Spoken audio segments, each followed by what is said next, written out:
DJ Amit Tiwari अपहर।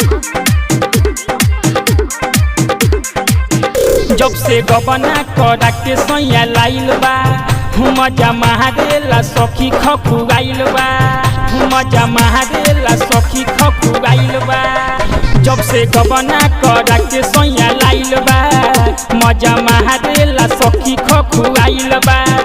अरे डर लागे सैया जब धरेले सुना सखी बुता के बती सैया मजा रोज मारेले सुना सखी बुता के बती सैया मजा रोज मारेले सुना सखी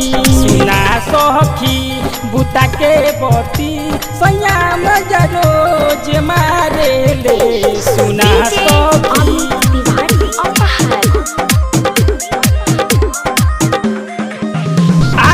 बतिया न माने सखी अपना मेहर के रोज मार चाहे माजा से जिया पे लड़ के रोज मार चाहे माजा से जिया पे लड़ के। अरे बतिया न माने सखी अपना मेहर के रोज मार चाहे माजा से जिया पे लड़ के।